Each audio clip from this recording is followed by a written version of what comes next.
juntos novamente para seguirmos com o estudo do livro O Consolador, que é o Espiritismo na sua feição de Consolador prometido pelo Cristo, com aspecto científico, filosófico e religioso. É explicado por Emmanuel durante os estudos com Chico Xavier. Sentimento e arte.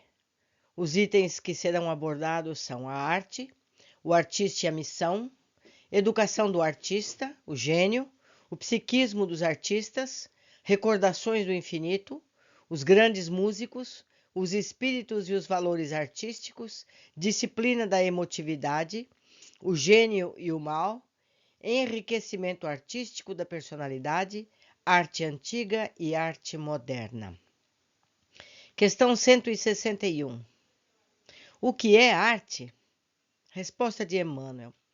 A arte pura é a mais elevada contemplação espiritual por parte das criaturas. Ela significa a mais profunda exteriorização do ideal, a divina manifestação desse mais além, que polariza as esperanças da alma. O artista verdadeiro é sempre o médium das belezas eternas, e o seu trabalho, em todos os tempos, foi tanger as cordas mais vibráteis do sentimento humano, alcançando-o da terra para o infinito e abrindo em todos os caminhos a ânsia dos corações para Deus, nas suas manifestações supremas de beleza, de sabedoria, de paz e de amor. Questão 162.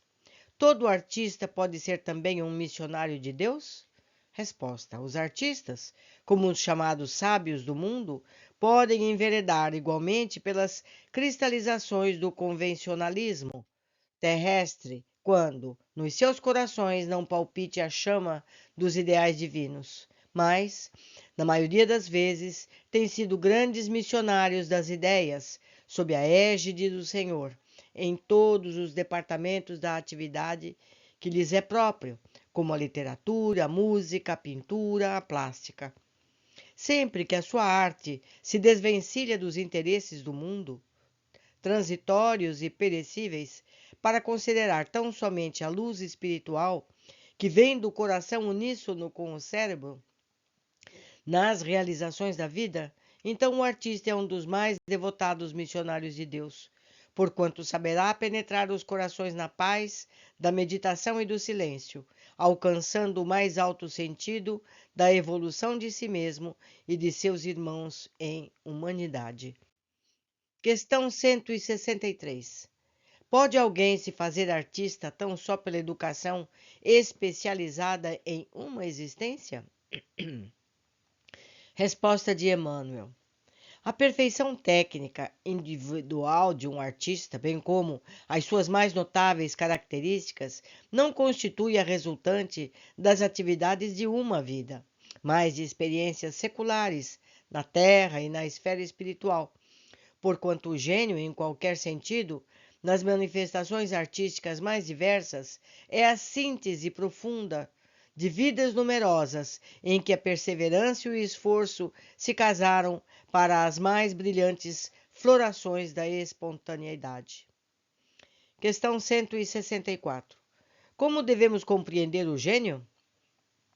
Resposta: o gênio constitui a súmula dos mais longos esforços em múltiplas existências de abnegação e de trabalho, na conquista dos valores espirituais.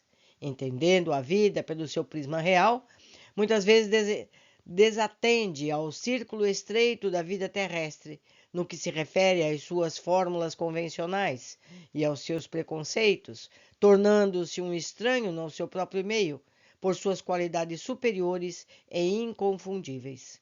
Esse é o motivo porque a ciência terrestre, encarcerada nos cânones do convencionalismo, presume observar no gênio uma psicose condenável, tratando-o quase sempre como uma célula enferma do organismo social, para glorificá-lo, muitas vezes, depois da morte, tão logo possa aprender a grandeza de sua visão espiritual na paisagem do futuro. Questão 165. Como poderemos entender o psiquismo dos artistas, tão diferente do que caracteriza o homem comum ou ser humano comum? Resposta: o artista, de um modo geral, vive quase sempre mais na esfera espiritual que propriamente no plano terrestre. Seu psiquismo é sempre a resultante do seu mundo íntimo, cheio de recordações infinitas das experiências passadas ou das visões sublimes que conseguiu empreender nos círculos da vida espiritual, antes da sua reencarnação no mundo. Seus sentimentos e percepções transcendem ao do ser humano comum pela sua riqueza de experiências no pretérito. Situação essa que por vezes dá motivo à falsa apreciação da ciência humana, que lhes classifica os transportes como neurose ou anormalidade nos seus erros de interpretação. É que, em vista da sua posição psíquica especial, o artista nunca cede às exigências do convencionalismo do planeta, mantendo-se acima dos preconceitos contemporâneos, salientando-se que, muitas vezes, na demasia de inconsiderações pela disciplina, apesar de suas qualidades superiores, pode entregar-se aos excessos nocivos à liberdade, quando mal dirigida ou falsamente aproveitada. Eis porque, em todas as situações, o ideal divino da fé será sempre o antídoto dos venenos morais, desobstruindo o caminho da alma para as conquistas elevadas da perfeição. Questão 166. No caso dos artistas que triunfaram sem qualquer amparo do mundo e se fizeram notáveis tão só pelos valores da sua vocação, traduzem em suas obras algumas recordações da vida no infinito? Resposta: as grandes obras-primas da arte, na maioria das vezes, significam a concretização dessas lembranças profundas. Todavia, nem sempre constituem um traço das belezas entrevistas no além, pela mentalidade que as concebeu, e sim recordações de existências anteriores, entre as lutas e as lágrimas da terra. Certos pintores notáveis, que se fizeram admirados por obras levadas a efeito sem os modelos humanos, trouxeram à luz nada mais nada menos que as suas próprias recordações perdidas no tempo, na sombra apagada da paisagem de vidas que se foram.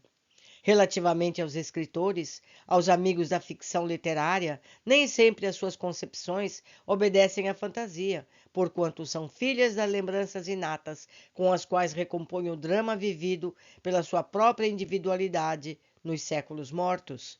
O mundo impressivo dos artistas tem permanentes relações com o passado espiritual, de onde eles extraem o material necessário à construção espiritual de suas obras.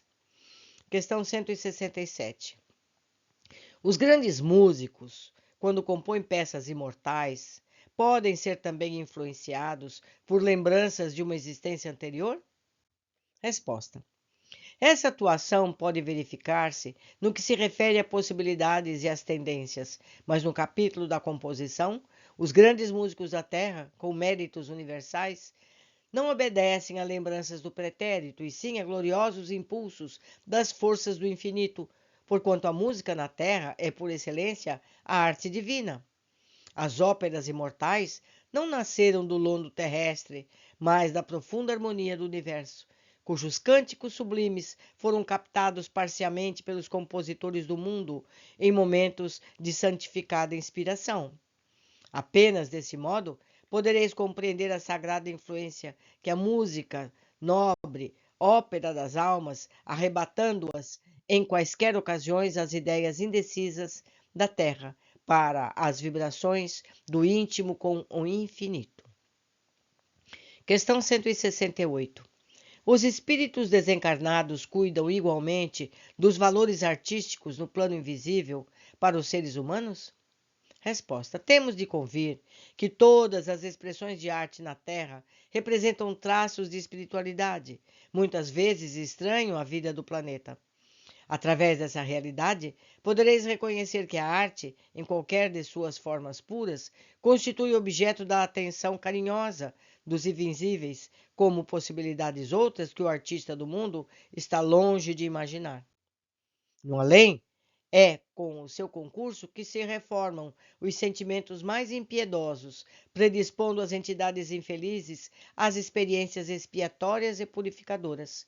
e é crescendo nos seus domínios de perfeição e de beleza que a alma evolve para Deus, enriquecendo-se nas suas sublimes maravilhas. Questão 169. A emotividade deve ser disciplinada? Resposta: qualquer expressão emotiva deve ser disciplinada pela fé, porquanto a sua expansão livre, na base das incompreensões do mundo, pode fazer-se acompanhar de graves consequências. Questão 170. Com tantas qualidades superiores para o bem, pode o artista de gênio transformar-se em instrumento do mal? Resposta: o ser humano genial é como a inteligência que houvesse atingido a mais perfeita condição de técnica realizadora. Essa aquisição, porém, não o exime da necessidade de progredir moralmente, iluminando a fonte do coração. Em vista de numerosas organizações geniais não haverem alcançado a culminância de sentimento, é que temos contemplado muitas vezes, no mundo, os talentos mais nobres encarcerados em tremendas obsessões, ou anulados em desvios dolorosos, porquanto, acima de todas as conquistas propriamente materiais, a criatura deve colocar a fé como o eterno ideal divino. Questão 171. De modo geral, todos os seres humanos terão de buscar os valores artísticos para a personalidade? Resposta: sim, através de suas vidas numerosas, a alma humana buscará a aquisição desses patrimônios, porquanto é justo que as criaturas terrenas possam levar na sua escola de provações e de burilamento, que é o planeta, todas as experiências e valores suscetíveis de serem encontrados nas lutas da esfera material. Questão 172. Existem de fato uma arte antiga e uma arte moderna? Resposta de Emmanuel: a arte evolve com os seres humanos e representando a contemplação espiritual de quantos a exteriorizam. Será sempre a manifestação da beleza eterna, condicionada ao tempo e ao meio de seus expositores. A arte, pois, será sempre uma só, na sua riqueza de motivos, dentro da espiritualidade infinita.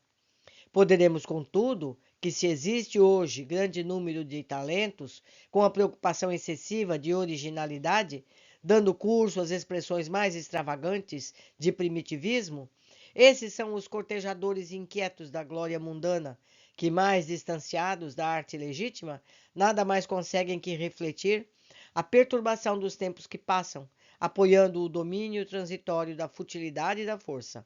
Eles, porém, passarão, como passam todas as situações incertas de um cataclismo, como os zangões da sagrada colmeia da beleza divina, que, em vez de se espiritualizarem, a natureza buscam deprimi-la com suas concepções extravagantes e doentias. Concluímos mais um capítulo. Muito belo esse, que nos fala sobre a arte. Espero que tenham gostado e nos aguarde para o próximo capítulo. Abraços!